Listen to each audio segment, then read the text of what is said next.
Hey guys, this is Robert Breedlove from the What is Money show.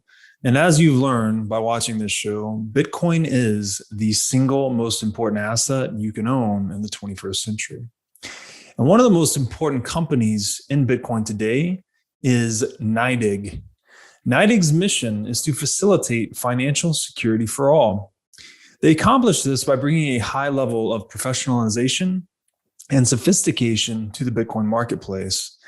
As a true game changer in the industry, NYDIG is safely unlocking the power of Bitcoin for forward-thinking individuals and institutions alike.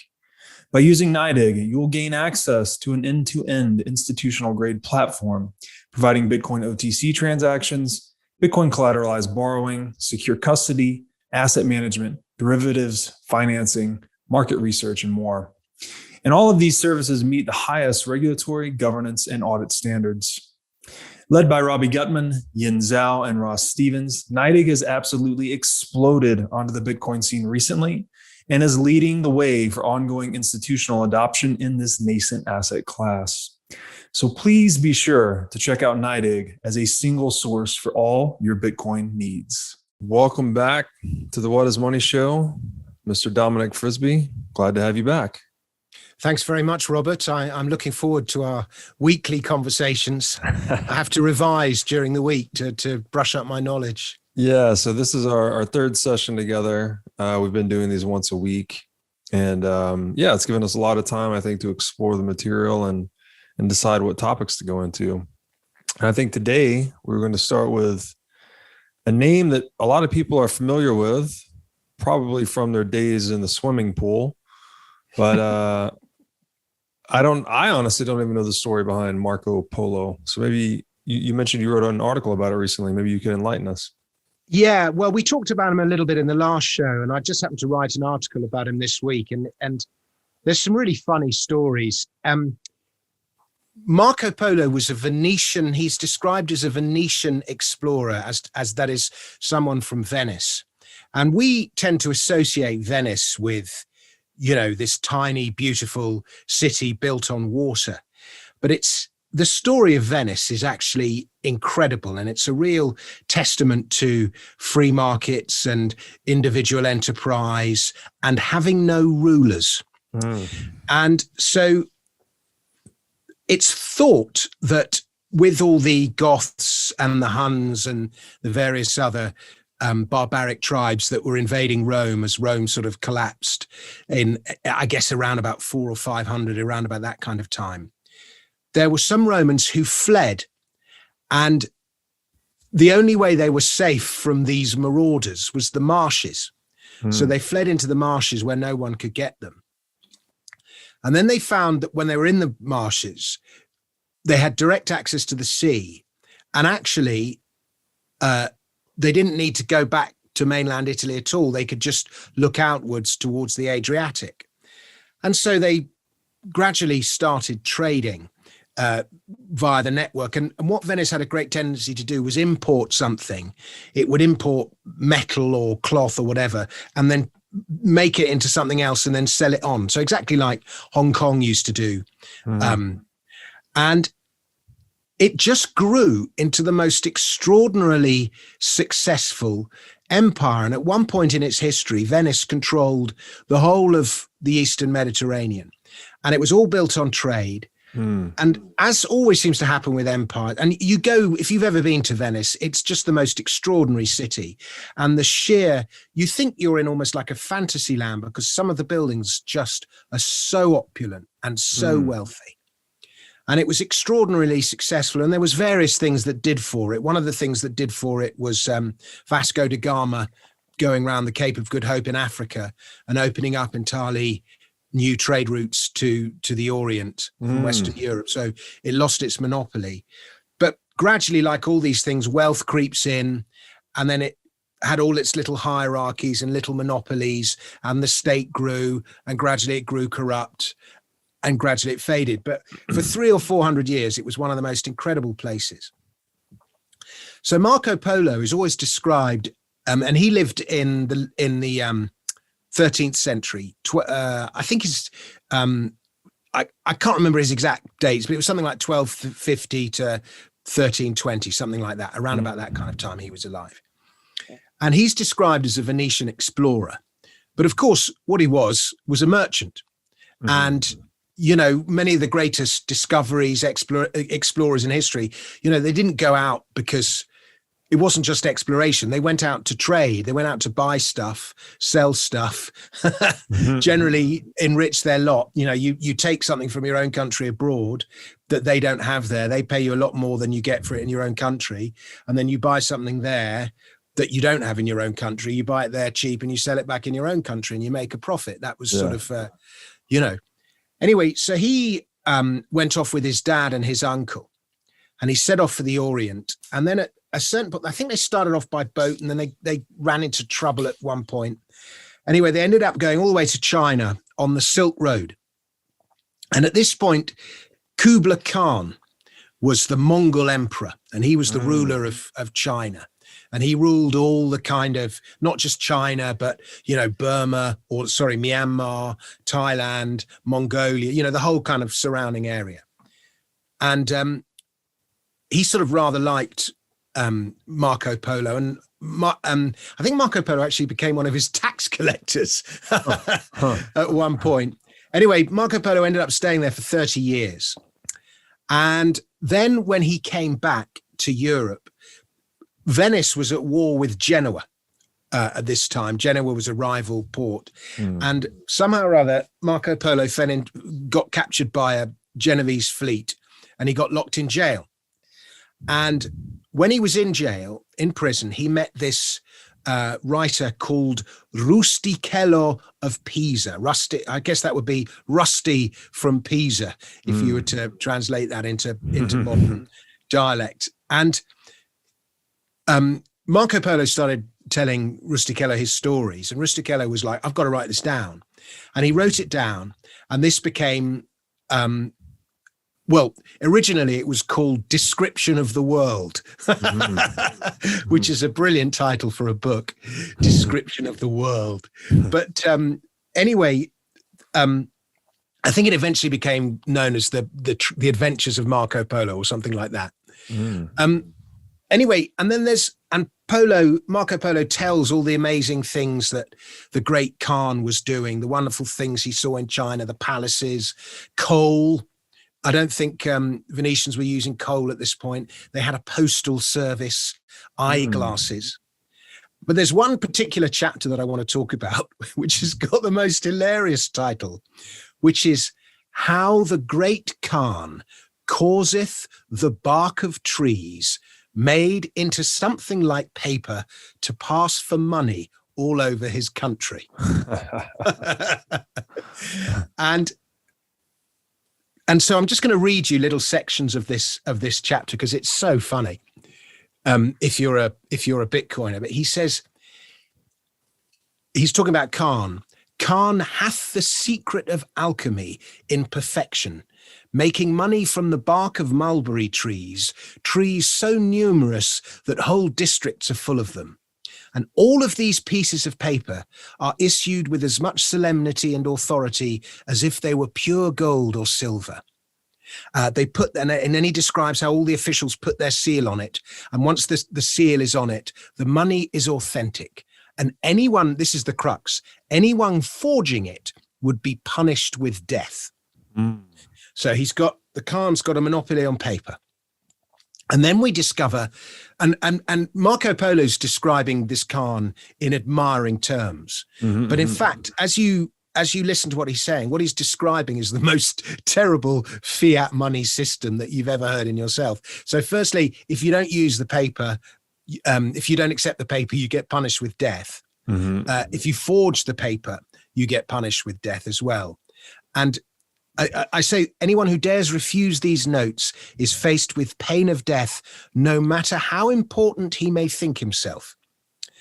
And so when you realize you're going to die if you don't use this paper, it's no wonder that everyone took them readily. For wherever a person may go throughout the great Khan's dominions, he shall find these pieces of paper current, and shall be able to transact all sales and purchases of goods by means of them, just as well as if they were coins of pure gold. And then we learn that any merchant arriving into the kingdom with gold, silver, or pearls was prohibited from selling to anyone but the emperor. And then, so the emperor had a total monopoly on trade, it seems. And then there's this wonderful line. He says, the emperor then pays a liberal price for that gold, silver, or pearls in those pieces of paper. So how easy it is to be generous with printed money that has no cost of production to it. And if you had some of this paper and it got damaged, you could take it into a mint or a printer and get a replacement piece at a cost of 3%. So he was making money, on that as well. And so the net result of all of this was that he pretty much sequestered all the wealth of China and the surrounding empire, where everywhere else was left with his paper. And Polo went on, his treasure is endless, while all the time the money he pays away costs him nothing at all. And it's just it's exactly what's happening now with fiat money. Yeah. And merchants accepted Khan's money and his prices. What choice did they have? But it's also, we see the convenience of this paper money because first, it enabled quick payments. Polo again says they are paid without any delay. And then the other thing he says is about the Khan's paper is that it was vastly lighter to carry about on their journeys. 10 bezants worth of gold, 10 bezants worth of paper does not weigh one golden bezant. And so, paper money is convenient. That's one of the reasons it took off. Yeah. But then he describes Khan had more treasure than all the kings in the world. Now, do you know what happened when Khan died, or as he was dying? The Mongol Empire soon fell into irrevocable decline. And so Marco Polo left that bit out. Yeah. So he sort of saw peak fiat, if you like. Right. But you got the whole cycle there. Yeah. That's the whole gamut of fiat currency in a nutshell, right? It is introduced for convenience, very much easier to transact in paper than it is physical metals. But it can only be sustained when its demand is compelled, right? So he actually has to put them to the point of the spear, so to speak, to get people to use it, not counterfeit it, et cetera. And it ends in social collapse because when it's broken away from its cost of production, the human tendency for greed just takes over, and we print too much until the money becomes meaningless. And that was 13th century, you said? 12th and 13th. Yeah, well, it would have been 13th century. Yeah, it would have been late 1200s. Yeah, so that was one of the earlier experiments. I think China may have had some experience with fiat currency, maybe even before that. I'd read somewhere like the 5th or 6th century at one point. Well, the very first, China invented a form of the printing press. I think Europe had it. I can't remember. Was it 1489? Late 1400s in Europe. I can tell you the exact date because it's in the same article. 1436, Gutenberg invented it. Yeah. But his was with metal blocks. The Chinese used wooden blocks, so they couldn't print. They could print, but they couldn't print with quite the same volume that Gutenberg was able to achieve. And by the way, I'm just going to go off on a sidetrack, as I always do. Yeah, please. But Gutenberg, despite inventing perhaps the most important invention of that sort of 500-year period or something that completely transformed the power structure of Europe, Gutenberg actually died penniless, owing money to his creditors. And in fact, his creditors came and seized his machinery when he died. Wow. Because he was unable to turn his network to profit and his printing press to profit. And the reason was that he didn't have a network. He had this incredible machine. It's like having a brilliantly designed cryptocurrency. If you've got no network for it, there's no point. And and there's a one of the historical commentators said something like, there's no point him printing 200 copies of the Bible if there's only 3 people in his village who can read, because what's he going to do with the other 197 copies? Right. And it was actually the Venetians, once again, who turned Gutenberg's invention to profit, because what they would do is they would print, in those days, news was spread on the ships. You'd give the news on the ships, and he'd sail off to Constantinople or wherever he was and bring news of what was going on in Venice. And so what the Venetians would do is they would give each ship, 5 copies of a pamphlet or something. Right. And that would be taken to wherever, Constantinople or Alexandria or wherever they were going. And then that pamphlet would be reprinted in wherever they'd gone and distributed there. Huh. And there was a whole business of, people would come to the ships to find out news, and somebody would, they'd go to a tavern or the pub or something, and they would read out these pamphlets, because most people were illiterate, of course. Yeah. So people would just sit round and listen to these pamphlets, these bits of news being read aloud, and rather a nice sort of communal experience. And that was so, but Venice had the network because of its ships and everything else. And that's how Venice turned the printing press to profit. The Venetians were the first to make money from it. That's incredible. So yeah, the trade networks were sort of like the ancient internet as well, because they're moving goods. So they also moved information, and all of that was, we talked about Hong Kong previously. This has so much to do with the topography of the location and access to the sea. Venice clearly had a lot of sea access. Hong Kong did as well. Even ancient Greece and the littoral had that kind of fractal coastline that made it really dominant, both navally and as a merchant or a mercantile country. So Britain did as well. Yeah, Britain as well. So really, and there's been arguments too that's why North America has been dominant in the 20th century, because as we've globalized, we've had more coastal access to both East and West. It's helped us in a trade sense and from a military sense as well.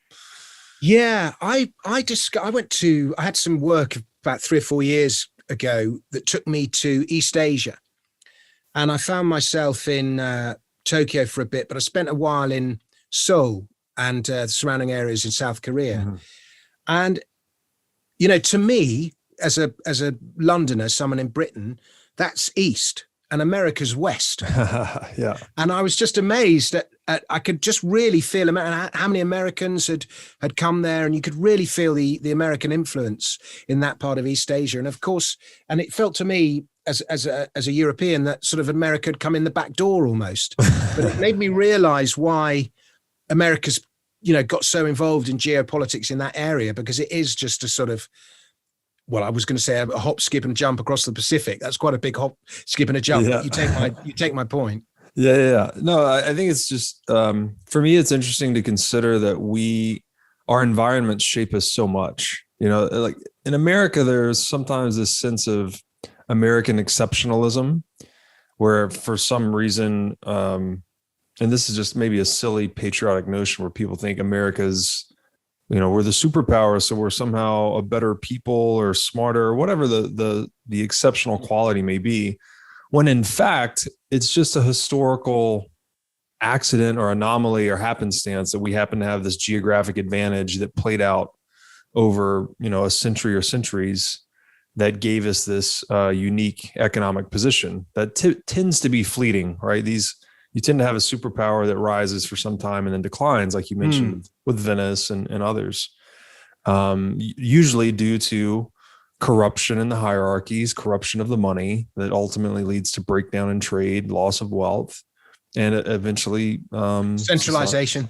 Centralization and societal collapse. So I keep getting notifications. I'm on these bloody WhatsApp groups, Robert. I'm just going to quickly quit all these things. You can probably hear them all going off, telling me about some ridiculous shit coin that I should be buying.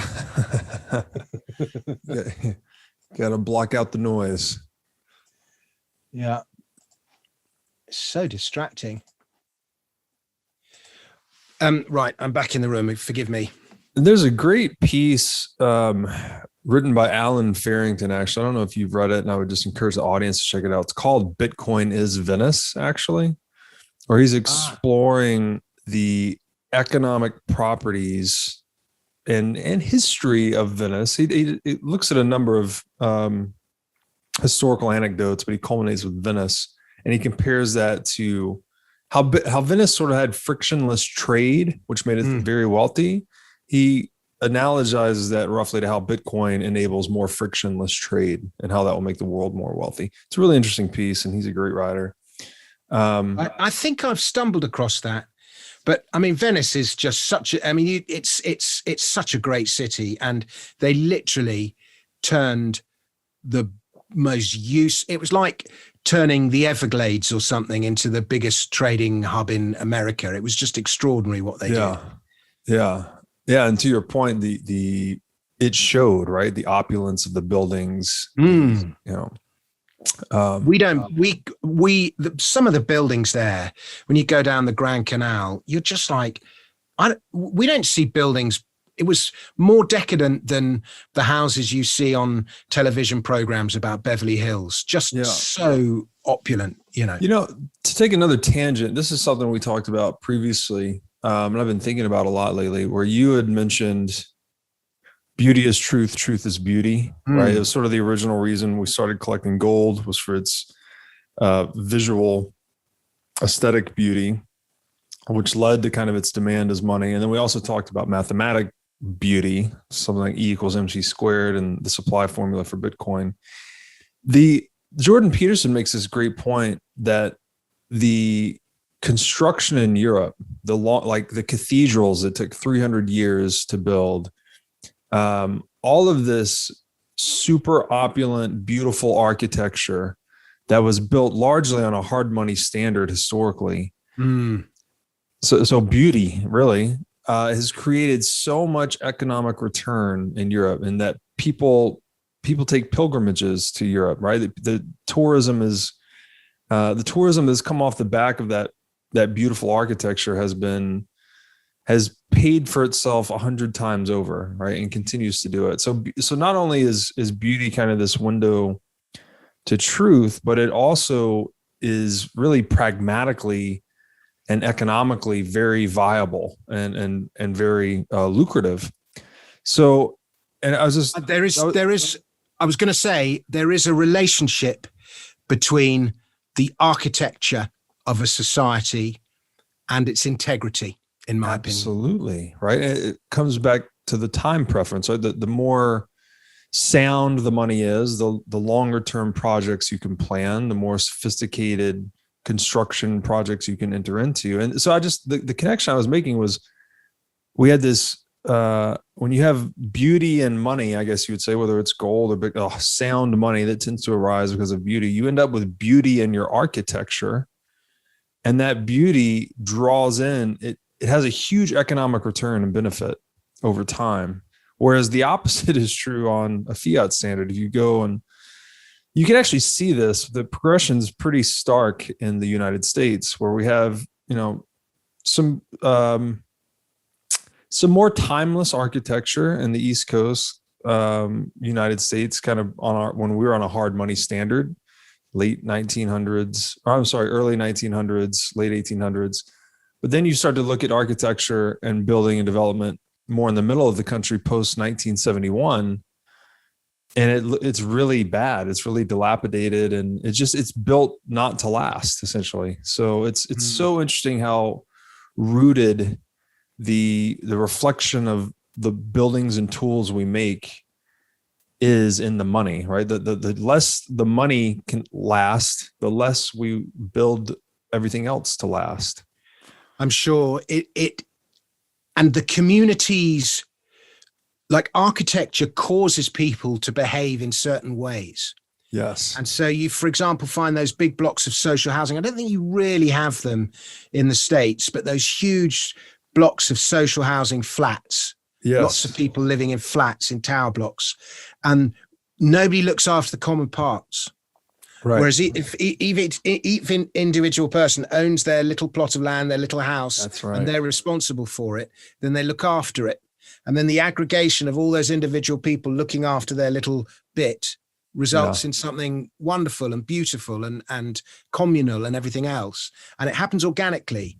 It has to happen organically. Yes. Through everyone acting individually in, making his own little bit nice, rather than some top-down state planner just comes in and goes, we're going to have this amazing, huge flat that's going to house 10,000 people. Yes. The net result is always inferior. Yeah, I think it was Churchill maybe that said that the buildings we make in turn make us, something to that effect. Like it actually shapes human behavior. And to your point, we come and like talk about private property rights, but there's two sides to that coin. It's private property rights are also private property responsibilities. If you own something, you have an incentive to take care of that asset and make sure that it has a long and productive, useful life. Whereas if you don't own it, you get these tragedy, the commons situations where people just, they don't care, right? They just try to suck value out of it. With freedom comes responsibility. Exactly. And with responsibility comes, wealth and happiness and well-being and everything else. Yeah. But when you see things get inverted, so when the state is looking after your health, you stop looking after your health. That's right. When oh my God, I thought I put a stop to this. That's my daughter. Right. And,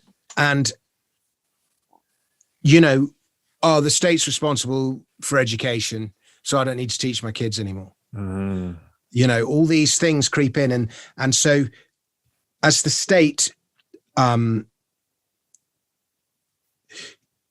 people don't understand. They sort of go, well, if you have social healthcare or social education, state-funded social healthcare or education, if you don't want to use it, you don't have to use it.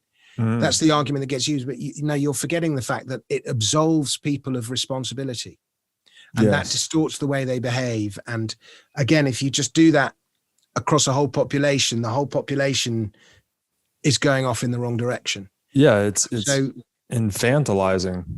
It is. And again, on a sound money standard, the government cannot afford to provide all that stuff.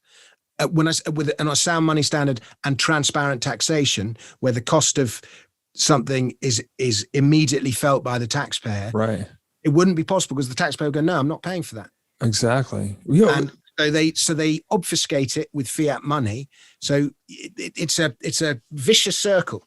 Yeah, it's this whole where you need this tactile feedback with reality, right? You need to know if something's profitable or generating a loss so you can adjust your behavior. And when there's this layer of fiat money in between, you can't learn, right? It's interrupting the learning process and all of that.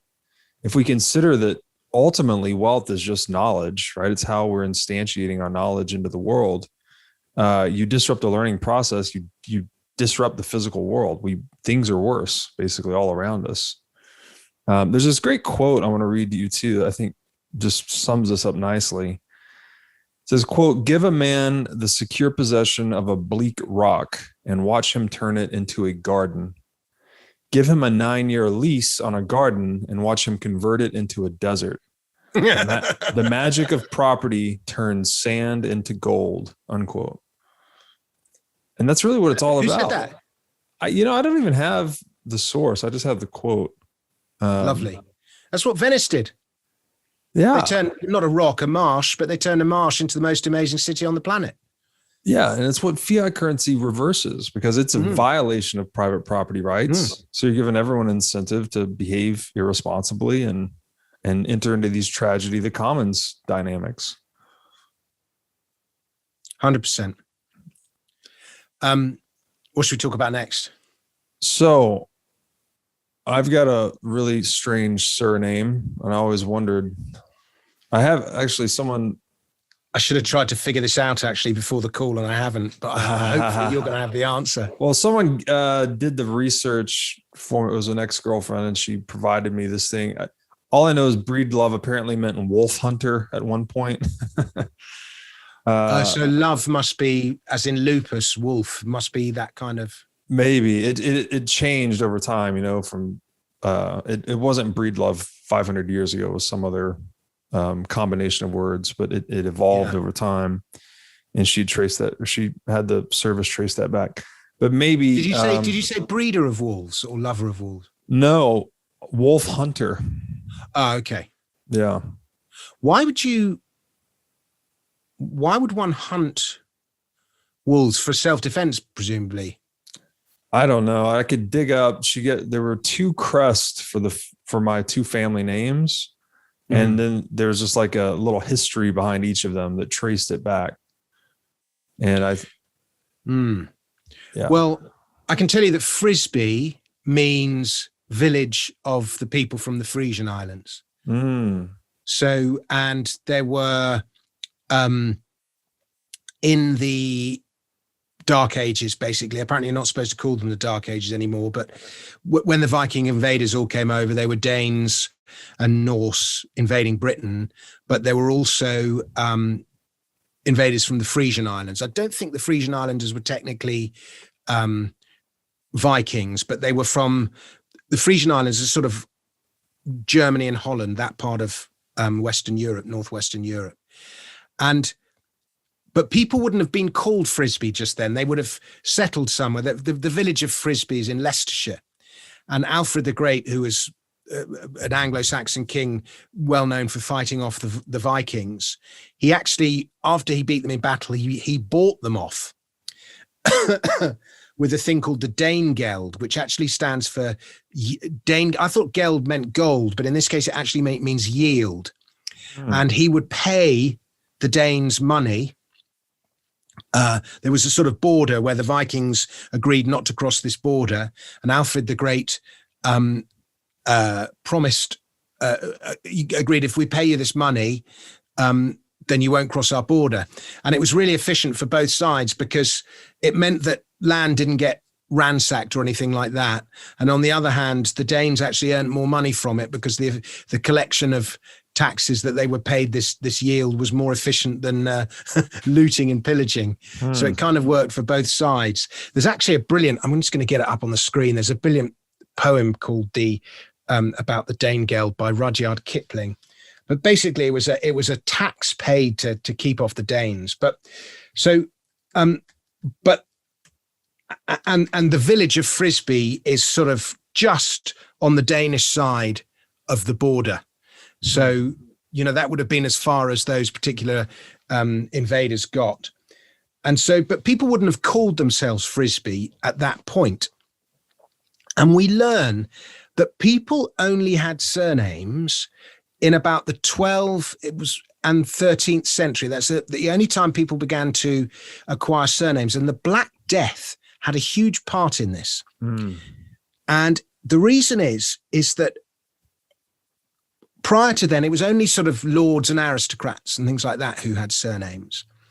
And then the Black Death came along, and I think it wiped out something like 2/3 of the population of Europe, or something extraordinary. 6 million down to 2 million, I think. It was something. I mean, it was an extra. I don't know where they get the numbers from, but that's the sort of generally agreed figure. Yeah. But it changed.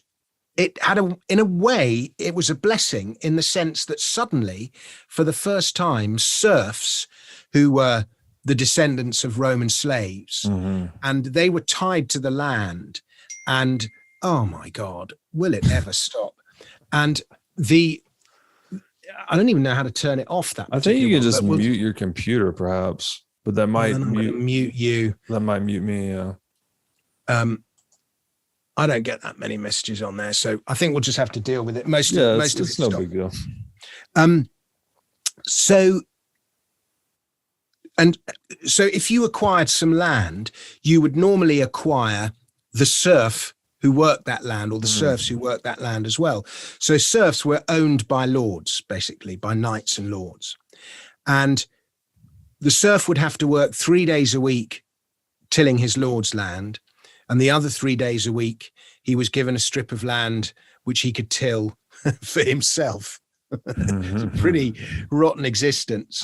But it was interesting that 50% of his labor effectively was owned, and the other 50% of his labor, he didn't actually own the land, but he could till it and keep its produce. But when you look at income tax rates or overall taxation as a percentage of GDP in Western Europe and the United States today, it's pretty much 50%. It's about the same, yeah. It's the same. So now, obviously, life's neo-feudalism. Yeah, but in terms of freedom levels, the same amount of your labor is owned. It's in many other ways because of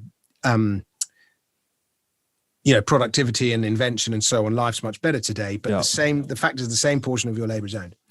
Anyway, the Black Death came along and it wiped out 2/3 of the population, and suddenly serfs found themselves in short supply. There was an undersupply of labor. And so serfs were able to start charging for or lords, in order to keep the serf from just moving on to another bit of land, would start paying the serfs to keep him. And many serfs were given their freedom. And suddenly the lower orders were handling coins for the very first time. Previously, they'd never held coins. And as a result, these young upstarts started improving the way they dress. They started improving the food they ate.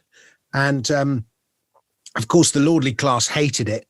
And they brought in all these laws to try and prevent this new upwardly mobile class. There were sumptuary laws that dictated what clothes people of whichever class could actually wear and what food they could eat. Can you imagine laws? Anyway, but Crazy, yeah. The fact is, they were handling coin for the very first time. And leaders wanted to get their hands on some of that money. And so they started introducing poll taxes, which is a tax. Each person has to pay a nominal sum. A poll meaning it's a tax on your head, basically. And in order to distinguish people for the collection of poll taxes, people were given surnames so that I could distinguish Robert, who Robert the Smith, if I can distinguish Robert the Smith from Robert who lives by the river, Robert River, from Robert who lives by the hill, Robert Hill, from Robert Jack's son. So so your surname would be based on your paternity, your profession, or some striking geographical feature where you lived. And those are the three most common surnames. And so the reason we have surnames is for the purposes of collecting taxes. And in some cultures, it's a great little... the original tax ID numbers. Exactly. Yeah. That's exactly what they were. Wow. That's a great observation. And in Celtic cultures, you'd be given a surname based on physical characteristics. I think Kennedy means something like shaggy hair or shaggy hat or something like that. And Cameron means brave. And there's... No, Connolly means brave, and Cameron means crooked nose. And then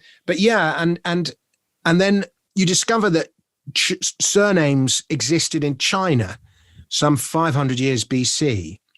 And then we discover that, I can't remember the name of the ruler, I think it was Suji or something like that. The reason surnames came about, though, was for precisely the same reason, for the purposes of collecting poll taxes.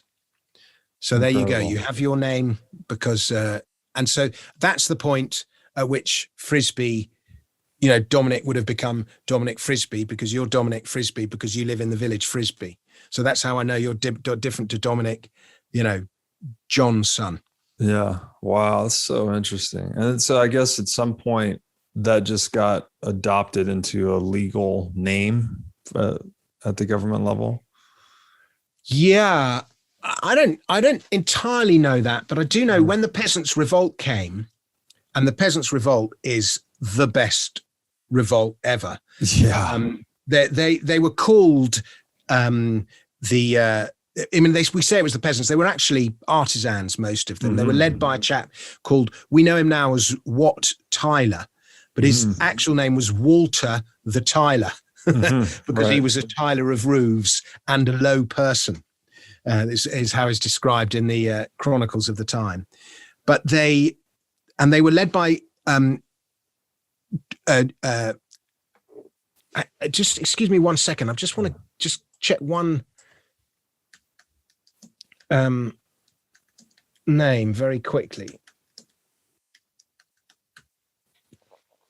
Yeah. So they were led by Wat Tyler, and John Ball was their he was a preacher, but he kept getting excommunicated because he said the wrong things.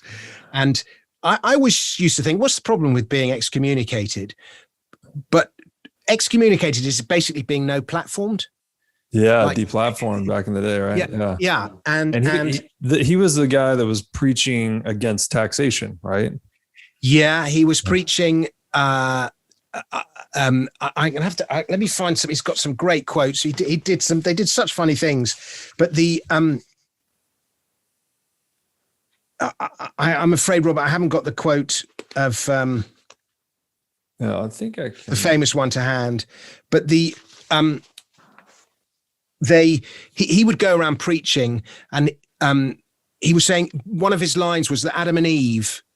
When Adam and Eve were there, who was the gentleman? Was one of the things he used to say. Yeah. In other words, we're all equal. And it was a very kind of communist, anti-authoritarian message, and the church hated him. And so they excommunicated him, and he predicted that 20,000 men would take him out of Maidstone Castle, where he was imprisoned. Right. And 20,000 men did take him out of Maidstone Castle, which suggests that the Peasants' Revolt was organized. It was quite well planned, because they also planned it while all the armies were away, fighting wars in Scotland and France. That's when they rose up. And they marched on London. And the mistake they made was that they thought King Richard was good. He was the child king. And they thought he was good. They just thought he was badly advised. But Richard actually betrayed them and went with his advisors. But at one point they took London. And but one of their tactics was everywhere they went, they killed all the lawyers and burnt all the tax records. Yeah. And they opened up all the prisons. So most people were in prison for non-payment of taxes. As they opened up the prisons, burnt all the tax records in the churches and the lawyers, and killed all the lawyers.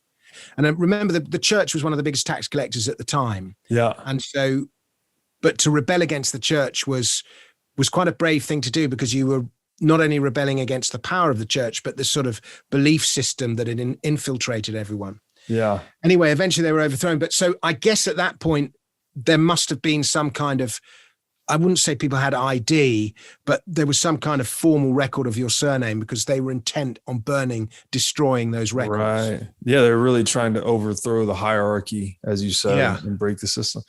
He has this. I'd love it if there was a record today, because we couldn't rise up and revolt and destroy. Because the government's got weapons that ordinary people just don't have, particularly in Western America. You've got guns, but in Western Europe, we don't have anything. Well, that's why Bitcoin's the best hope, right? You just opt out of the system entirely, and then it's 100% funded effectively. But I wonder if some hacker can get into the IRS and just destroy all the tax records. Boy, wouldn't that be an interesting day? So one of the quotes you take down the system then, if all the tax records have gone, because they won't be on a distributed network. It'll be a centralized network, won't it? You would assume they have backup and security protocols for that, but who knows, man? Anything that's in a centralized database is definitely vulnerable.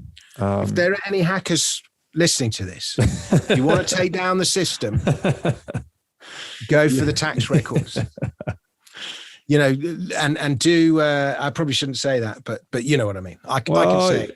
Yeah, I mean, that's the truth, though. If you want to end globalized theft, then just break the system that's tracking all the theft.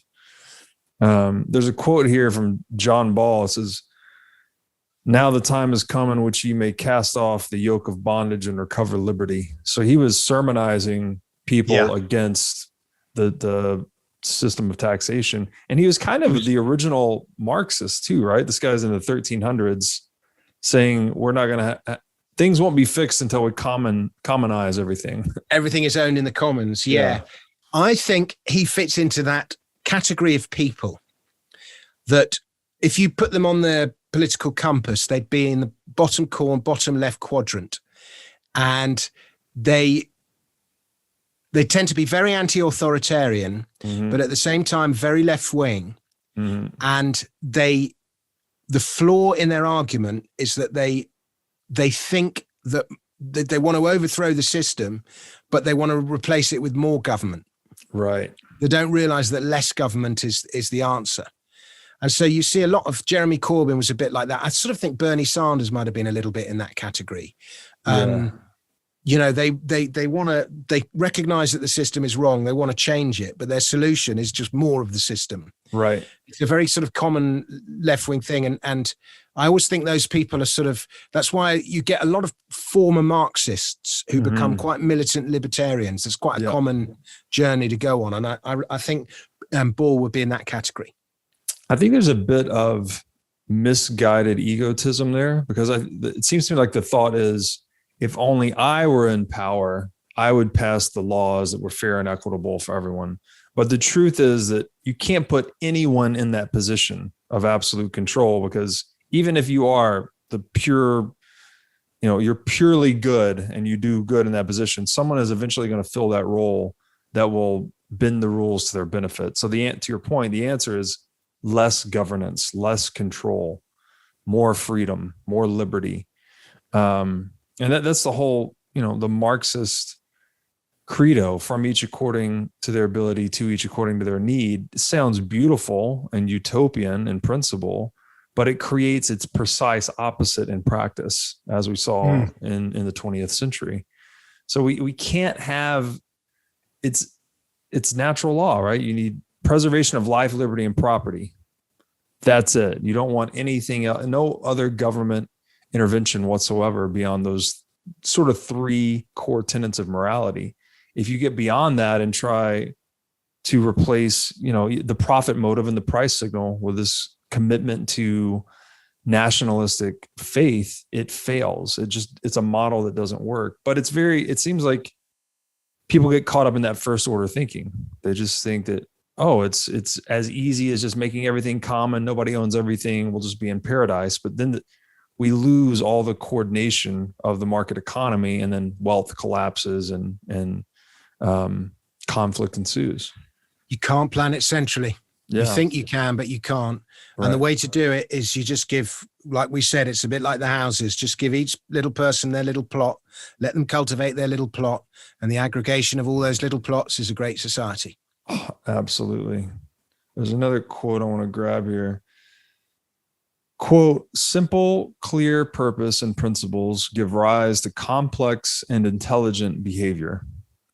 Complex rules and regulations give rise to simple and stupid behavior, unquote. We just need simple, fair rules. It's just like if you sit down to play a game of cards, you're not changing the rules every hand and fighting over who gets to change the rules and how they're going to be bent to favor one group over another. Like, you just play by the rules. And in doing so, you develop these complex, elaborate strategies, right? You figure out how to play the game. You could look at the game of Go, right? This Chinese checkers game has very simple rules, very simple moves, but the explosion of complexity and strategy in that game is just it's cosmic. Frankly, it's gigantic.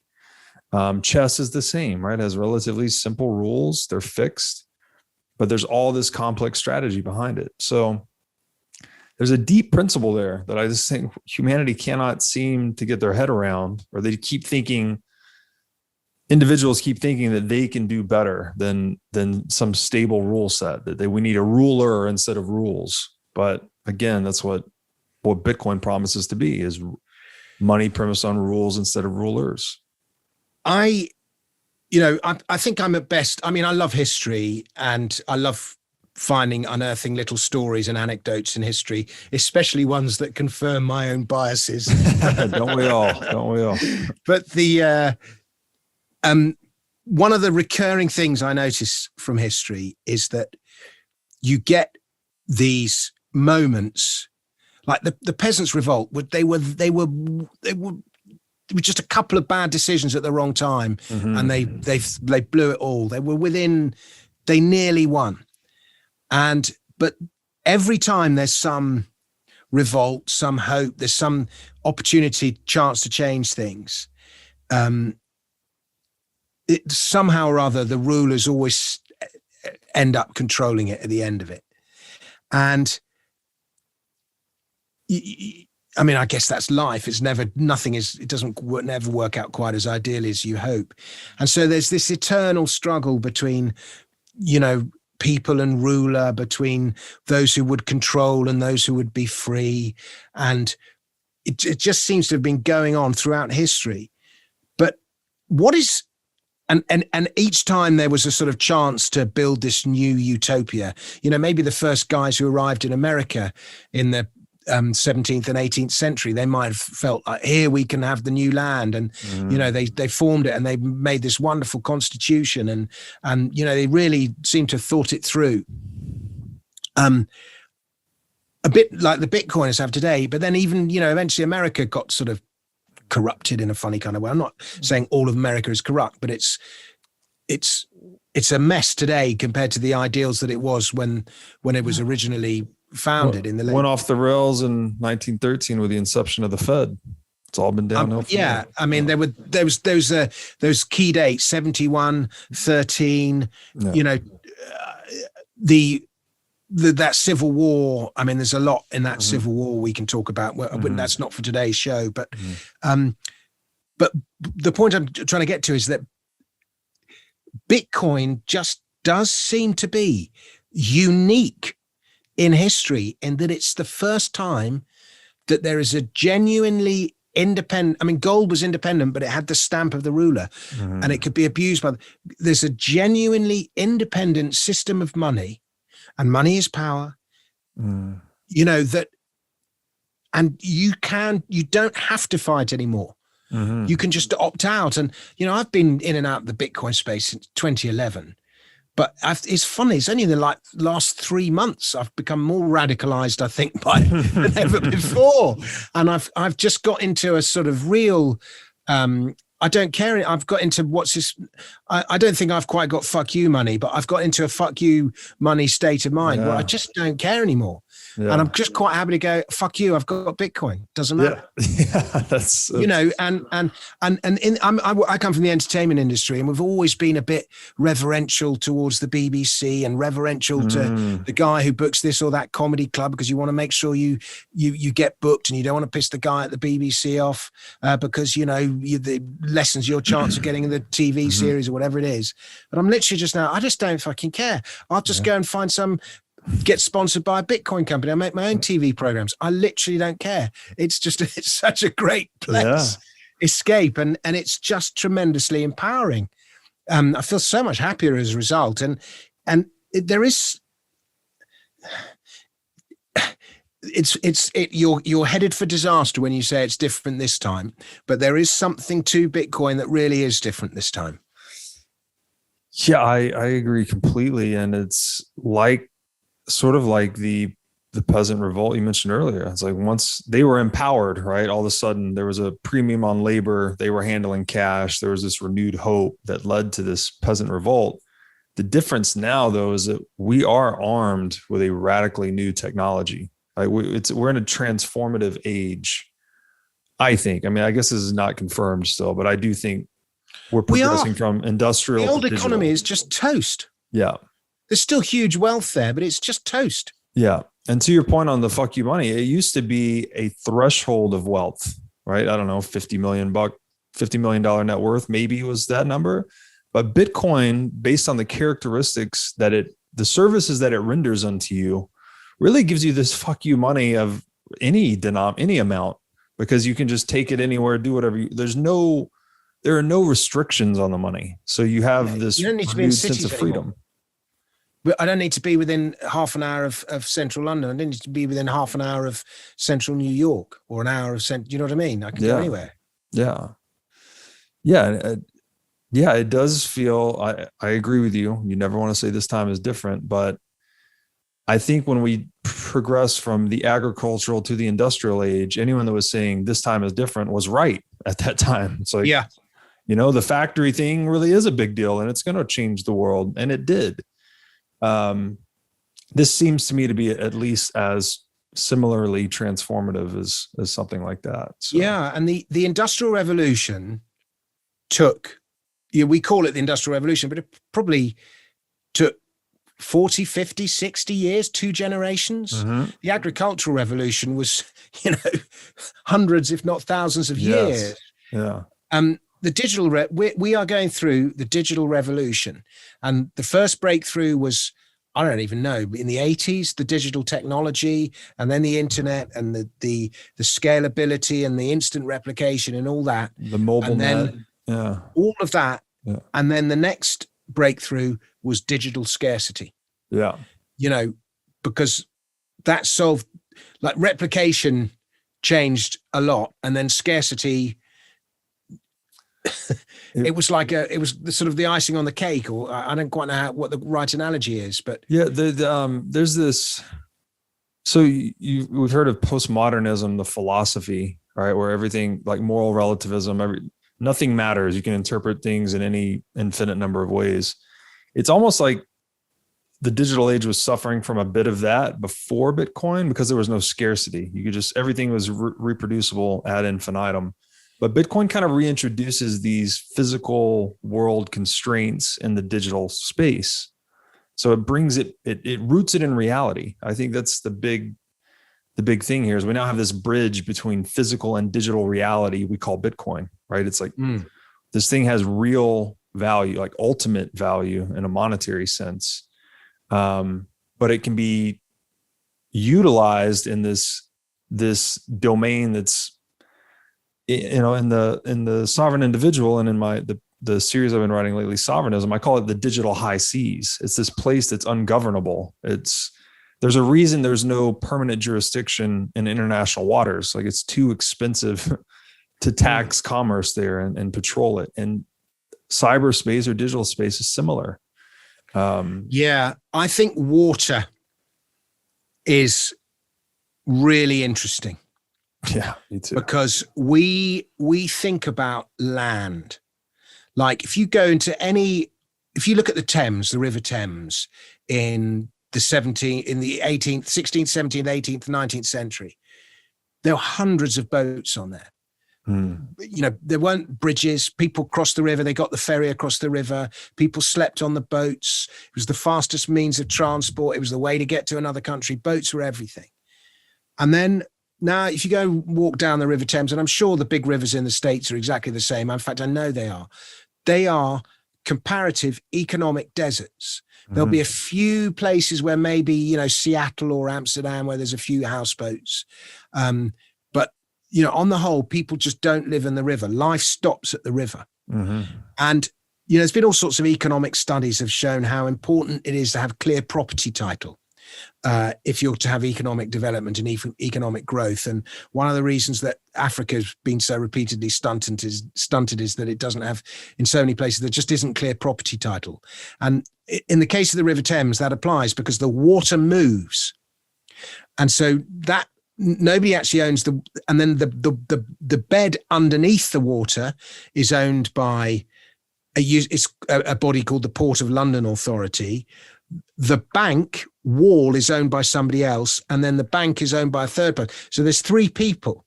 So it just makes any kind of commercial development really difficult because nobody actually owns it.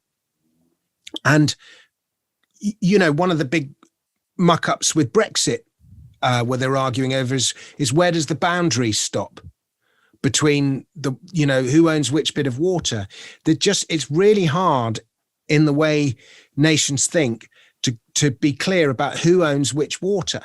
Right. Now, if some Bitcoin billionaire comes along and decides that he's going to plonk an amazing concrete island, I don't know, in the middle of the Atlantic Ocean, I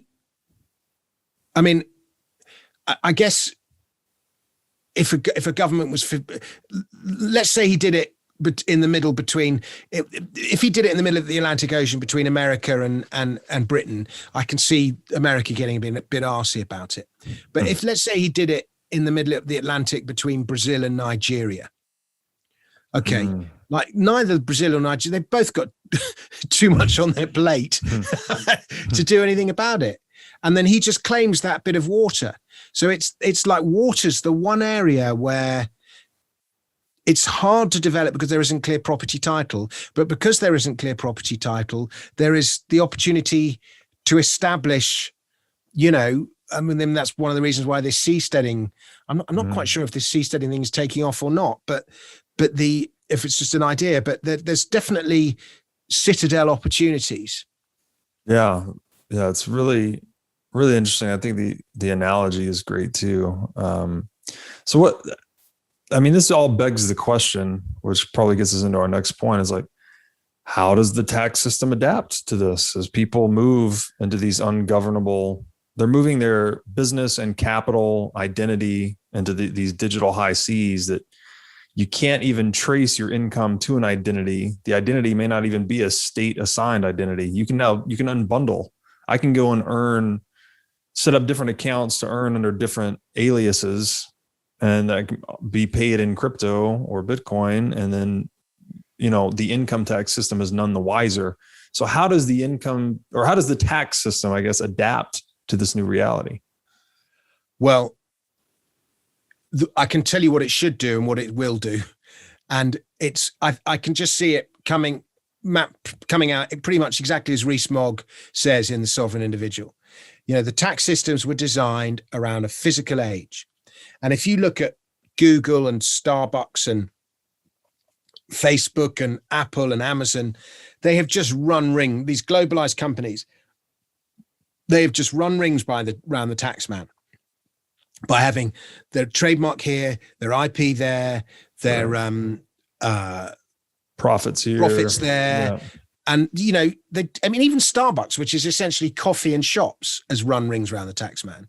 But the digital companies, you know, where is Google exactly? You know, it's really not that clear. And now, and governments, for the most part, have just they've made a noise, they've complained, they've moaned, they've like lobbied. The way governments have dealt with it here is they've lobbied Facebook. Like, I paid more tax in the UK than Facebook did last year. How can that be possible? I had a good year, but I'm not a whatever it is, $1 trillion company or $750 billion company. I can't believe I paid more tax. They lobbied Facebook. That's so interesting. So they could just turn public opinion against these companies, and these companies pay a little bit of tax. But these companies are simply playing by the existing rules. And so now you obviously know about DAOs, digital autonomous organizations. Yeah. Like Google and Apple and so on is still, you know, they're listed companies and they've got headquarters and so on. When digital autonomous organizations, and they are coming, it is actually harder to realize a digital autonomous organization in practice than it is in theory. Mm-hmm. But there are all sorts of people working at it and trying to solve it. And, you know, even Bitcoin, which is essentially decentralized, is sort of centralized in the way that, you know, the dev team is sort of a little bit centralized. And within the dev team, people have their own little sort of niches and so on. So it's not entirely decentralized. But, you know, there are sort of evolutions of it going on. But how are governments going to deal with that? Decentralized organizations, autonomous organizations. I bet if you ask most government ministers what's a DAO, they wouldn't even know. No, I have no idea. And let alone, you know, deal with it. And then the next thing is when the 50% of government revenue around the world comes from income taxes in one form or other. 50%.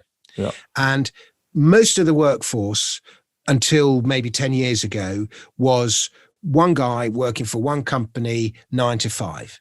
And he or she would go to that company, and the company would collect the tax at source and deliver it to the government.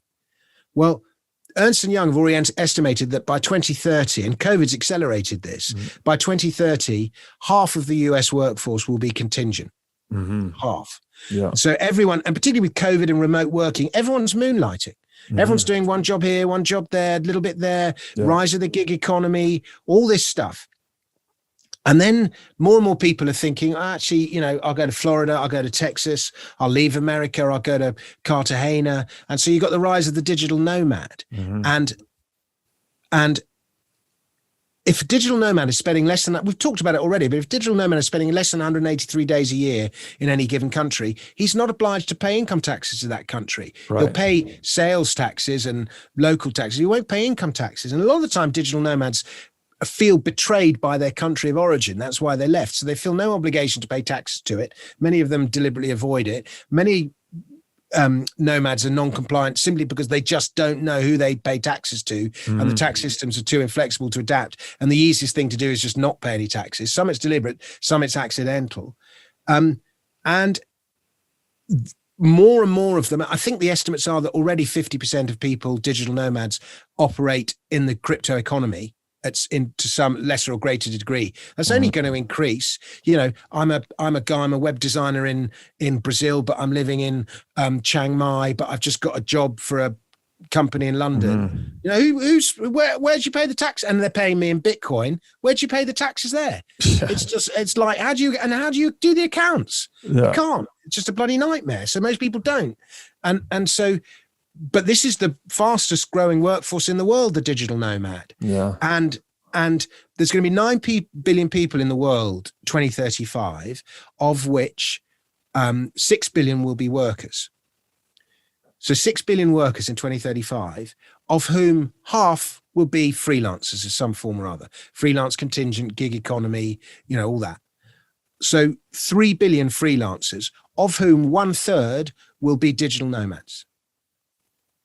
And so that's 1 billion digital nomads. And we think, it's just Americans and Europeans going to South America. It's not. There's a huge South American middle class that wants to go. There's a huge Asian middle class. There's a huge African middle class. Yeah. This is a global thing. The Africans all want to come and spend a bit of time in Europe, but before they go home and or whatever, you know, everyone's on the move, and it's just so the governments, they just, unless they adapt and they change the way they tax people, they're just going to be fighting, and everyone's going to be going, you got to pay more tax. I don't know who to pay tax. It's just going to be fight and noise, and it won't be solved.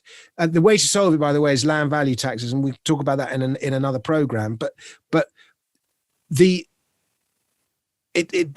going to be this huge standoff. Meanwhile, government's got more and more obligations, healthcare, education, paying off its debts, interest rates go up, you know, all bloody nightmare, devaluation of their currency. And those trapped in the physical economy are going to be the ones who struggle. Yeah. And we're going to have this 2-tier system, and it's just so obvious. COVID's has accelerated some things, but the one thing COVID has slowed down is the movement thing. Made it much harder to move. Yeah. And it's going to be really interesting to see what happens over the next year, you know, whether all restrictions go and COVID disappears, or we get another variant and the vaccine doesn't work, and you've got to get another vaccine if you want to go to this country, and blah, blah, blah. So the spanner in the ointment, the spanner in the works is what happens with COVID. But otherwise, that's where we're going. And governments are going to struggle to meet their obligations, and many of them will fold. Yeah, it is a major transition, the likes of which we've never seen. And again, this is just one aspect of the impact of digital. It's a very big one. But this alone, if we just stopped here and said digital technology had no other impact, this is a radical change. We're talking about the fragmentation of nation states over the long run. So most nation states aren't that old. They are normal to us, but they are not normal in the context of history. Right. Yeah. It's a relatively new dominant institution of the modern age. And so the Sovereign Individual talks about this. They say that the 20th century conception, to your point, was like people have jobs, right? You have a career. You're a 9-to-5 guy for 30 years. You get a retirement, whatever. But what we're going to do is shift into this world where instead of people having a job, jobs actually have people. So we're much more freelance like. We're free agents going job to job. The analogy I think they draw it to is like Hollywood, where actors and riggers and cameramen, these guys don't have a career. They're just free agents that coalesce around a project for a few months or a few years, do the job, get paid, and roll back out to free agent status, and then repeat the process. So the whole world is shifting into this free agency mode of work, and so you end up then with more of these. All the evidence is, by the way, because there's a huge campaign from the left. Oh, gig workers aren't being properly treated. They need to be. There's a big fight to prove that people who work for Uber are in fact full-time employees, not gig workers, and they won that particular fight. But actually, most gig workers prefer gig work. They like the flexibility. They feel more in control. They can work. It's more on their terms. And so this argument that they're mistreated is not necessarily true. And employers love it because they don't have to pay all the payroll taxes and maybe not payroll tax, but the burden of employing a gig worker compared to the burden of a full-time guy is completely different. So employers like it too. The one person who doesn't like it is the government, because they lose all the employee taxes. That's right. Yeah. There's all the employer taxes that roll off. They're not collected at source. The administrative burden rolls off. I mean, I've been a CFO for a number of companies. The difference between the complexity related to full-time, what we call W-2 employee in the US, which is like full-time employee versus a contract worker.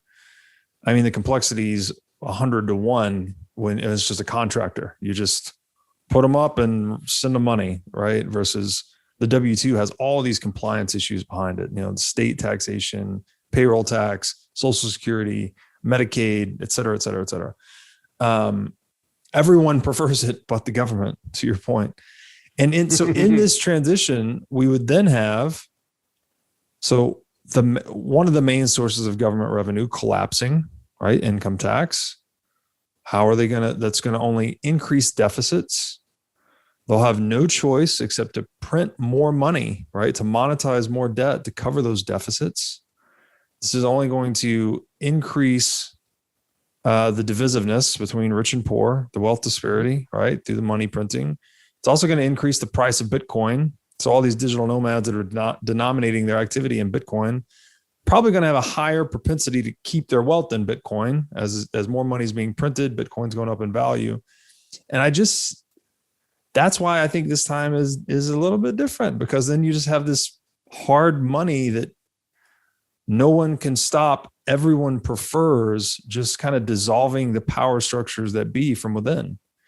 And we, again, even the people operating these power structures, they also wear a hat as citizen, right? The guys that work at the IRS or the government or anything else, they're going to see this happening too. And they're going to be placing some of their chips on Bitcoin as this process goes on.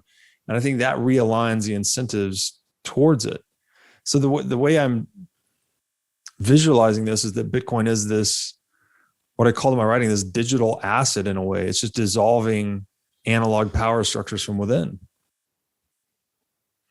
It's exactly what it's doing. And with every, I say this, with every pound they print or every dollar they print, government control extends, government invades that bit further into the economy. But it's only invading into the fiat economy. And it will invade, and then destroy the fiat economy and the digital economy. We will go, like in the digital world, we've already gone where there isn't government. And in the physical world, we will only go where we're welcome. You mentioned what you thought the solution might be for adapting the tax system to this new age. Is that something you want to talk about today, or do you want to save that for another time? I would rather save that for another time, Robert, because it does seem like a natural place to go now. So I'm just lifting this microphone because it's just drooping it. I'll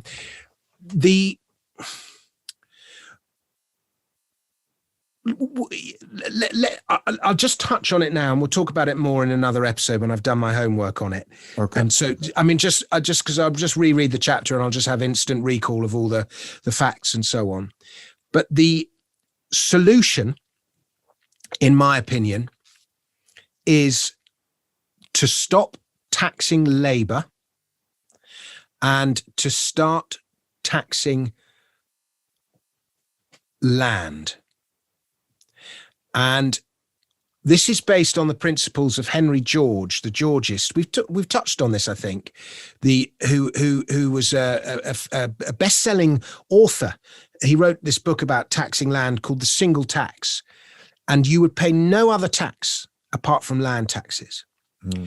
Now, the principle of this, we talked about natural law, and it goes back to a philosophy of the physiocrats who were around in the Enlightenment. And they said that there are two types of wealth. There's the wealth created by men and human endeavor and hard work and inventiveness and all the rest of it.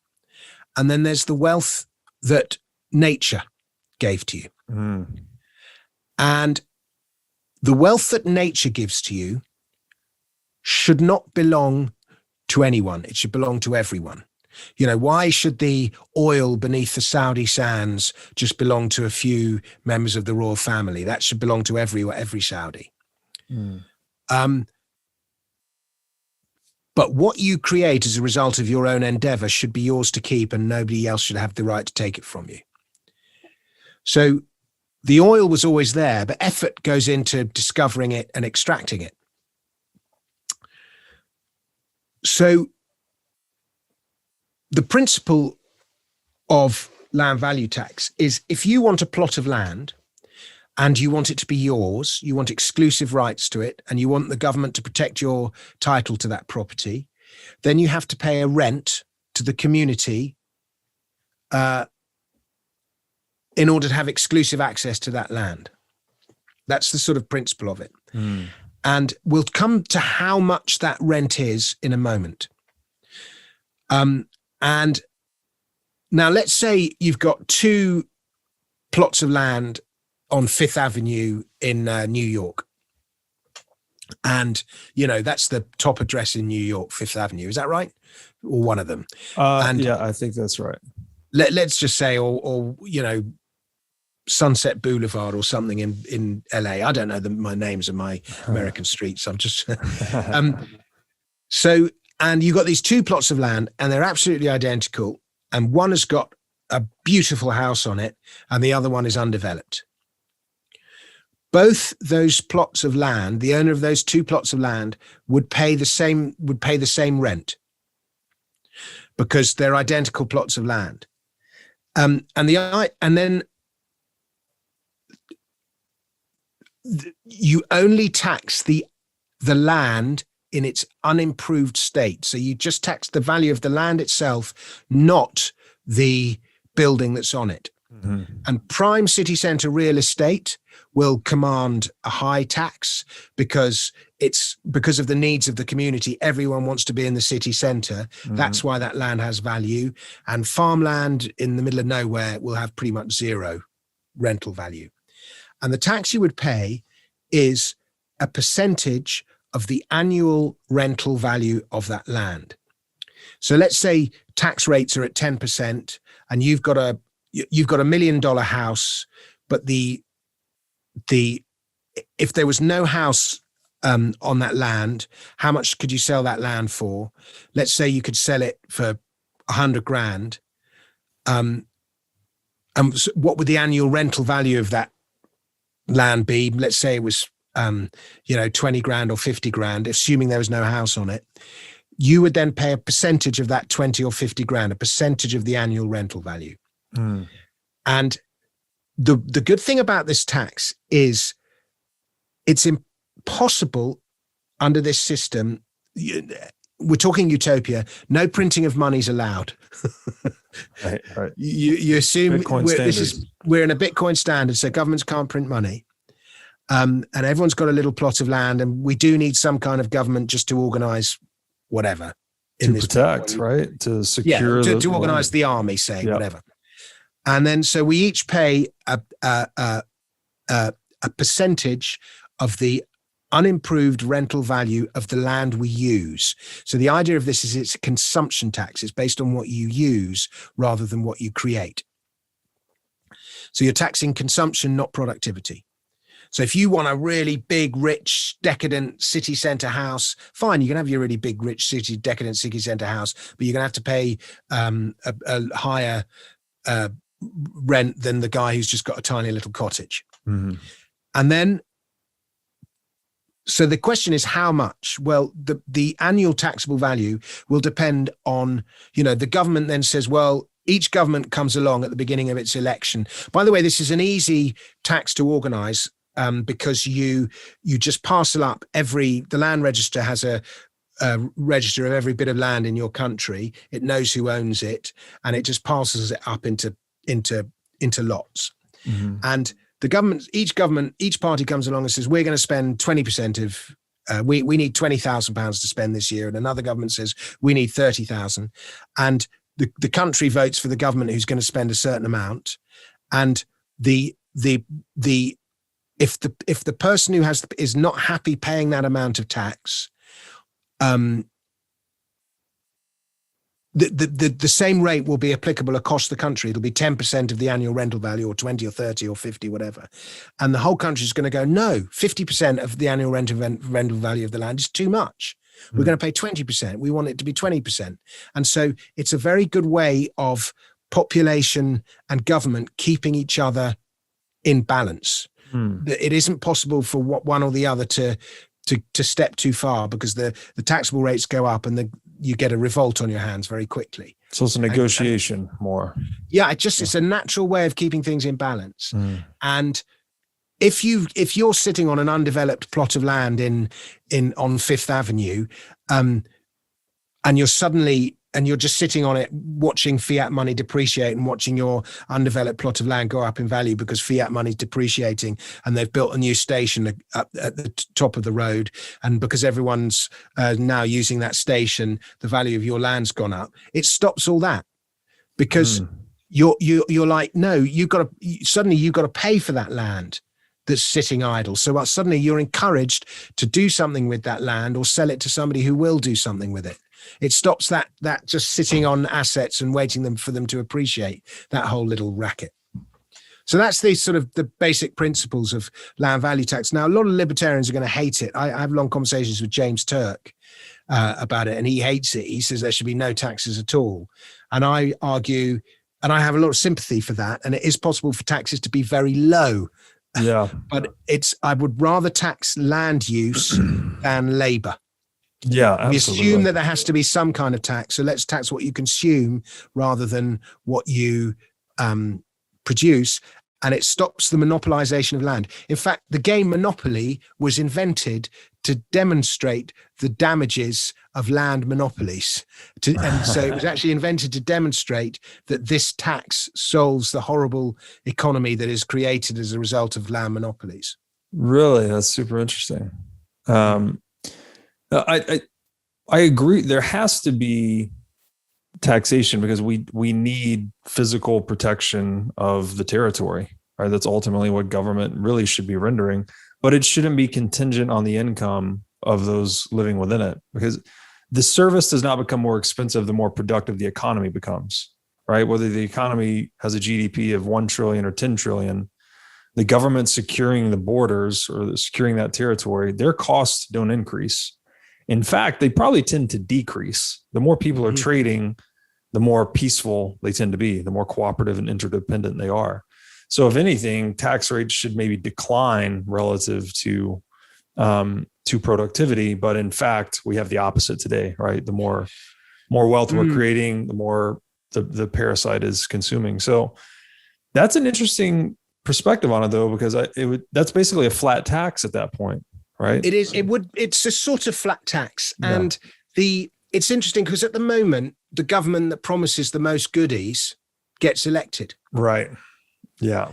And so as you said earlier, to your earlier point, very easy to be generous with printed money. Right. Yeah, absolutely. As Kubla Khan showed us. But so the government that promises the most goodies gets elected.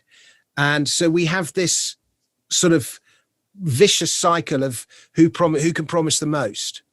And then there's a little bit of, oh, well, how are you going to pay for that goes on, but it's sort of brushed over. This will create a situation where the government that promises the lowest taxes will get elected. The government that promises the least goodies, the government that promises it to run itself the most efficiently, and therefore charge the lowest taxes, and therefore you can have your land on the cheap. They're the ones who'll get elected. And the government. And I think, I'm just thinking about it. I wonder if only those. No, it wouldn't work. I was about to suggest that only those who own the land can vote. But that would mean they all vote for lower taxes and their land ownership would be very cheap, and those who don't own land would be excluded. So I'm not sure if that would work or not. I'd have to It seems like it would maybe obfuscate a lot of the importance of voting too, because you're just sort of voting in the negotiation process about which government does what, and then they're incentivized to render efficient, high quality services. And then that gets us closer to that ideal of the government that governs least governs best. Right. As long as there's peace and there's not a bunch of violent,